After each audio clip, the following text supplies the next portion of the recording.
Hello guys, my name is Theo and today I'm with Mohammed for an interesting unboxing video. First, Mohammed, what are we doing today here? So I'll introduce myself very quickly here. I'm Mohamed Esfi. I'm the project manager of a project called Enabling the Future of E-commerce in Rwanda. And within this project, we are setting up this center, this e-commerce center, and we are bringing a set of equipments. So the first equipment that we received yesterday is this little baby here. Yes, I can see, and she already has a name. Her name is Eva. That's right. I'm really curious to get to know Eva and for you to tell us a little bit what Eva is about and what Eva can do for us, basically. Yes.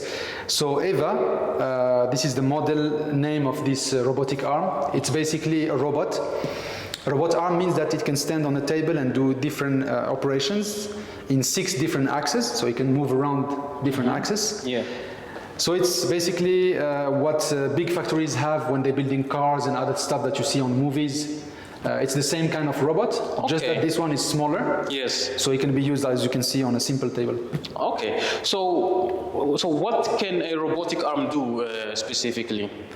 Yes, so just the nature of robotics is to basically, you teach them to do a task, yes, and then you can repeat it again and again and again with very good precision. All right, how precise is it? So this is precise up to 0.2 millimeter. 0.2 millimeter. So it's very precise. You can do soldering, it can do sticking labels at the right place. So all right. Let's say it's quite precise. Yes. For industrial use. And what is like the capacity? How heavy can it lift? Which heavy stuff can it lift? Yes, so because this is like a robotic arm that is made more for the general public and more industries, it has quite a small lifting capacity. Yes. It's about 1.2 kilogram. 1.2 kilogram. Yeah. And for who is it mostly made for? Like who make use of this kind of thing? Yes, so usually robotic arms are used by large production companies, you know, like car manufacturing or aircraft manufacturing. All right. But this particular type of robot can be almost used in any production chain. Okay. Yeah, small, big, medium. As you can see, it can even be used in an office, in a garage, in a small warehouse, in a pharmaceutical lab. So it's really like extending the range of where it can be used. It's very, very interesting. Well, right now I'm really curious to see how it looks like. Yeah. So shall we start with the unboxing then? Let's do that, yeah. All right. Sure. Let's get started. Nice. So it just came from, so it was shipped from Germany to Kigali yesterday, yeah? Yes.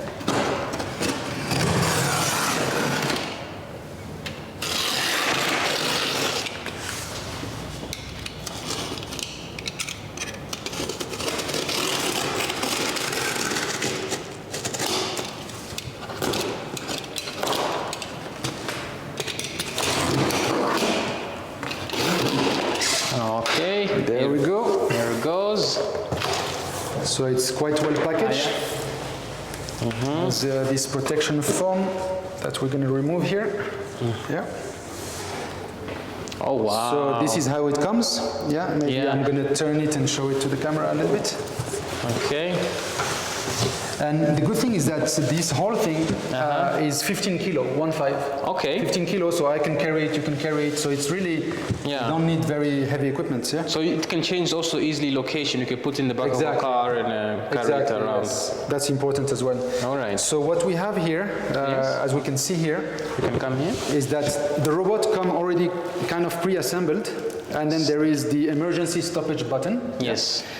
We also had a camera that will allow the robot to read barcode, recognize colors. Okay. And then there are some softwares to do some artificial intelligence work, like face recognition, barcode recognition. Yeah. All right. And then I think there are the manuals and the plugs, so maybe we're going to start to remove these parts here. Yes. Okay, so you remove the top part? Yeah. All right. Let's move the camera to the other side. Here. I think this is the power supply. We will open it here. Okay. Yes, this is the power supply. So it's really simple. As you can see, it's I cannot move it right now, Yeah. once we put the electricity. Yes. But you can see that it can rotate here. And on how many axes can you rotate on? So it has 6 axes. Yes. Here there is the first axis, which allows the robot to turn Yes. like 360 degrees, yeah? Okay. And then there is a first arm here, which allows the robot to go up and down like this. Yes, See this yes. axis here?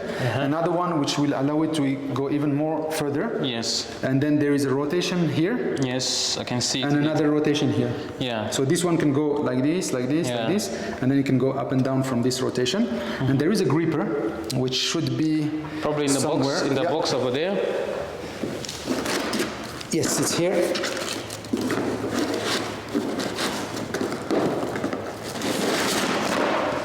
So the gripper is basically the hand. Yeah. Ah, of course. And- Which robotic arm Yes. will function without a hand? So there are different types of grippers. I will explain to the public, but let's look at the first model, the most common model of grippers.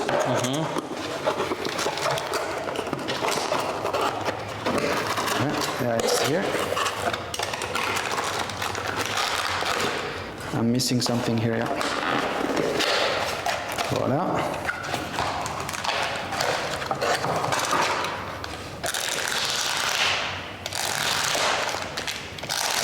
It's quite strong plastic.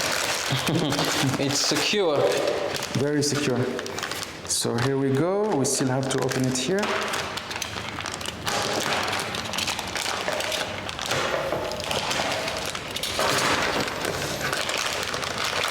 Okay, so we get it here. Okay. Put this aside for now, but just to show. yeah, so this will be assembled later on here. yeah? Okay. And as you can see here, it's like 2 fingers. These 2 grippers, they move, and then they will catch an object like this. Yes. Yeah. So that's how it works. See, we have to plug it and so on. But we have like, with this specific gripper, we can grab anything that is 3 cm, Okay. 4 cm. Yes. But we could have a larger gripper that would be this size, yeah? Yeah. And also maybe in another video we'll cover it. We have 3D printers, so we can basically 3D design and 3D print any form of grip. Any form of grip you want, depending Yes. on the product you want to. Exactly, and then adapt it. So we could put a hook, you know, because Yeah. we want the robot to go and hook up something. Okay. Or it's gonna catch it like this and lift it up. Yeah. Okay. So that's how it works. Basically, the components, the gripper, the 6 axes, Yes. and then as you can see here, there is the whole interface connecting part. Yes. So the good thing about this type of products now is that you can program it in 2 ways. Yeah. Yes. So you can program it by showing it a movement, like you make it do an action and so on, and then Yes. you will record it and replay it. Okay. Or a more advanced way is to program it, and there is like a visual programming interface we will share later, Yeah. where basically you say do this, turn 90 degrees, go down, pressure by one kilo, lift up. Yes. It's all visual code. That means that you and me, who are not programmers, we still can program this robot to do some basic tasks. Perfect. That's the advantage of this new line. It sounds doable in a way. Yeah. But now, Mohammed, some more like difficult question. This thing, it must be very expensive. Yes, it is usually very expensive. So let's say a couple of years ago, if you wanted to have a robot in your a six-axis robot in your production chain, Yes. Yes. you have to pinch your budget by $50,000. Sometimes some robots Yes. are $100,000 depending on their size. Yeah. So this is about 8,000 pounds. So we could say $10,000. $10,000. Okay. Plus or minus. So it's really a new era because Yeah. now with $10,000 you can integrate automation into whatever you're producing. All right. Okay. Now, of course, the biggest question of what everyone is using it for. So, basically, like, why do we here in Rwanda, Kigali, actually need a robotic arm? It's a very good question. So many people think that this is only useful for like manufacturing cars and Exactly. electronics and so on. Yeah. But actually, especially in a country like Rwanda, where you cannot really go about volumes. Yeah. It's a small population. It's a small land. Yeah. So what can we do with this robot is that actually we can give to the local producer entrepreneurs the capacity to do micro production. Okay. Can you explain what is micro production? So, micro production, for example, is you will not compete in producing 1 million pieces of something or any product, but you can compete on something that is more custom made, that only needs 1,000 units produced. Yeah. So that's a whole manufacturing niche that this can open up. And how it opens up is that this robotic arm can do so many actions very quickly. So any task can be done very fast. That reduces the delivery time, increases the production capacity. So that means that for the entrepreneur, even though they're doing small batch production, they still can have a competitive price. Thanks to this use. So do you think in your opinion that this machine is micro production? I get it, for the smaller batch, but do you think it's even like efficient? Because $10,000 is still a lot of money here. Do you think people can still make money out of this? Is this still profitable? Yes, so we could look at it in a different way. The first thing that it can do is that it can reduce costs. So before profitability, if we can reduce the costs of any repetitive tasks. That's true. So that's the first thing. This can work 24 hours a day. Even during pandemic. So the pandemic, where most of people will stop working at 5 p.m. or 6 p.m. We cannot be in contact with humans. The robot can still do that work. Can still keep overnight, 24 hours a day. So it brings us the keyword resilience, So your production with something like this could gain in resilience. So if you gain a bit in resilience, and at the same time you gain in automation and speed, you still can keep at an edge where you can compete. So you can, whatever you're doing, this is going to reduce your costs, money-wise, financial-wise. It's going to reduce your lead production time, and it's going to increase your sustainability, basically. So now that we have a robotic arm in Kigali, how can the people, the youth, the young entrepreneurs out there make use of such a machine now?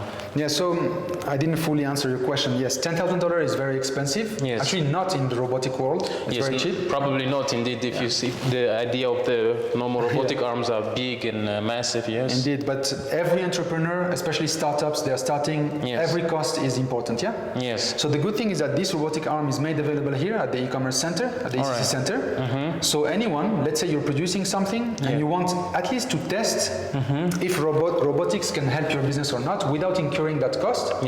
So this will be made available as a rental, people can take it, try it on their production chain. Or you can bring your products. Let's say you're doing electronics. You're building a drone in Rwanda. So there are so many pieces that need to be soldered. That's true. And you want to produce 100, but you want to automate it. So this can actually solder. There is the same gripper with a soldering head that plugs to the electricity. So you could bring your 100 circuits. And then we set it up and we let it run the whole night. And then we'll take it, solder next, so we can show some videos on some examples. But it can really be used in many ways, So let's say you're doing a medical product or something that hygiene, and then you need to fill up some bottles with 20 ml and then put it in a small box and then close it. So the robot can do that. He can take something here, put it in a box, fill it up, close it, push it, go to the next one. So it's really open to your imagination. I'm really thinking about every time when I see people taking like a COVID test also, they have to take like a swab, I put it there, and that swab needs to go somewhere and then go to a fridge. All right, so these things really brings a whole world of possibilities, I guess. I did not know all of this, but thank you, I guess, for enlightening me. In closing, Mohammed, thank you very much for enlightening us about this robot. Is there anything else that we need to know about this robot that we have not talked about today? Yes, there is one thing which is important, is that it can be connected to the internet. So that's interesting. And it has a whole API. So we could have a website like our marketplace. Could actually live send data to the robot and tell the robot to go and pick up this barcode from this place, and then and this item as well. This is the barcode, and then go do this. So you could control this robot from internet. So that's basically working from home. Actually, you can just start your production from home.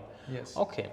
Thank you very much, Mohammed, and thank you guys for watching. If you'd like to have more information about this robot, about this center where we are in, please check the description of this video. You will find everything you need over there.